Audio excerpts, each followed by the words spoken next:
Even a noisy kitchen is home. Chaos, the soundtrack to this dysfunctional life. Taunting us of the roots our kitchen once had. Dishes piled so high. Even a noisy kitchen is home.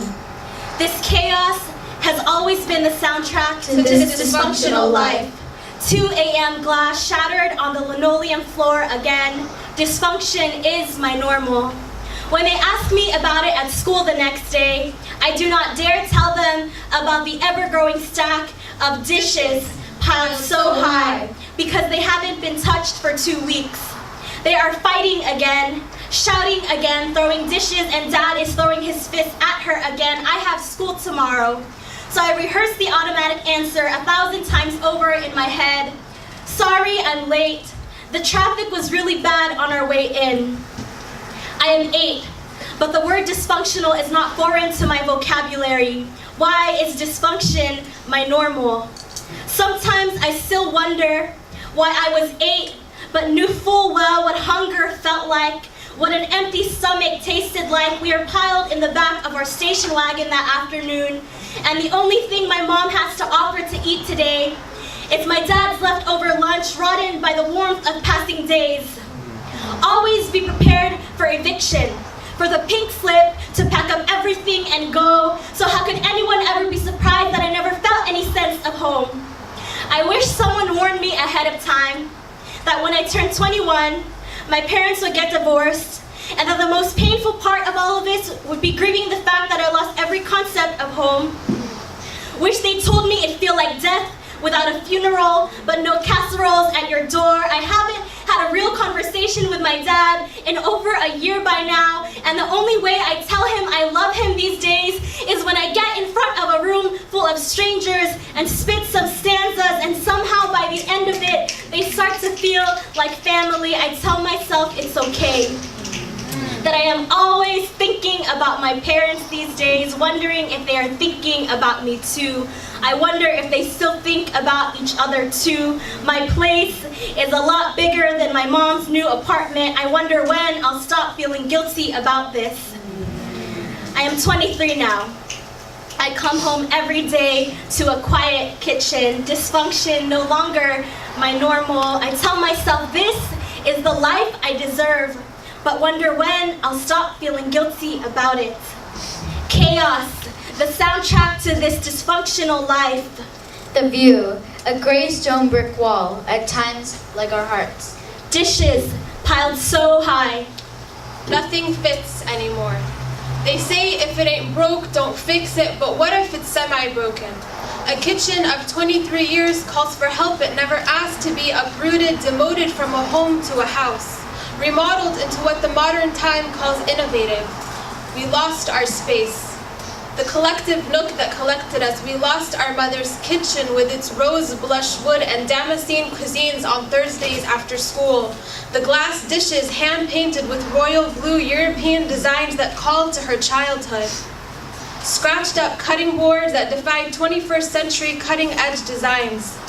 They were right when they said they don't make them like they used to. Nothing fits anymore. Not our Tupperware nor our spirits. We feel suffocated in the dark kitchen that lacks the luster despite its lustrous stainless steel. It doesn't resonate the same Arabian touch that birthed home to our Syrian migration. Its bland, matte walls echo a silence that once used to be bilingual chaos. If only walls could talk. Yet familiar aromas always lure us back into that space. The basil sits at the corner of our state-of-the-art marble countertop, withering in a reminder of us.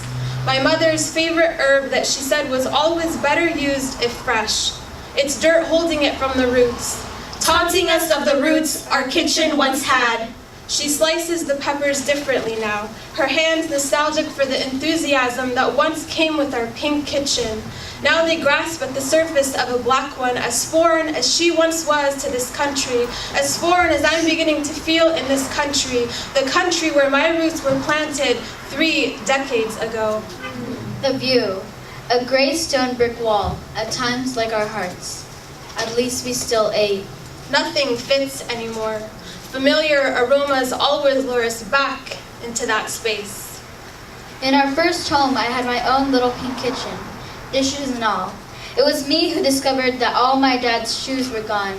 He left without saying goodbye. I pretend that I'm not aware real dads don't leave. I pretend I don't know what the word coward means. The next place I call home for 7 years is a place where neither Santa nor the Tooth Fairy never showed up. It was a tiny studio apartment attached to Doña Raquel's nice white house. The first address I memorized, 1509 East Washington. The street had big jacaranda trees and covered the ground with purple flowers. Our landlord, Doña Raquel, is a proud Cuban with a little chihuahua named Paquito. Paquito es muy, pero muy feo. He barks accusingly in Cuban. Wow, wow. Paquito growls at brown people, almost like he was trained. Doña Raquel is an awful old lady. She would raise her tattooed eyebrows in disapproval at all Mexicans. In her screeching voice and thick accent, she would ask, "Chica, ¿qué me cuentas? ¿Qué sabes?" A place so tiny, my bed took up kitchen space. Cabinets were filled with who knows what. They were too high for anybody to reach. Our table only had 2 chairs. Someone was always left out. The only window was small and above the kitchen sink. The curtains, dirty and frayed at times, like our life back then. The view, a gray stone brick wall, at times like our hearts.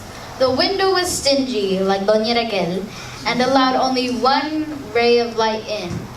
As my mom cooked, I could see smoke-filled swirls invading the air with delicious aroma of roasting green serrano chilies, garlic, cilantro, and tomatoes. At times torture, there it was, simmering, ready to bring joy to my panza, my heart. My favorite, arroz con pollo, or fideo. For sure, frijoles de la olla, beans in a pot, Texican style with salt pork, the way my grandma does. Corn tortillas slightly burned and a little crunchy. Beto always tells my mom dinner was muy rico. Then he'd give thanks, saying, "Gracias a Dios." At least we still ate. Today, our home is temporary. We take in healing sunsets, and the horizon reminds me, assures me, wherever laughter and friends are, wherever poetry is, wherever the swirling aroma of roasting chilies, garlic, and cilantro, that is where home is. At least we still ate, taunting us of the roots our kitchen once had. Familiar aromas always lure us back into that space. Even a noisy kitchen is home.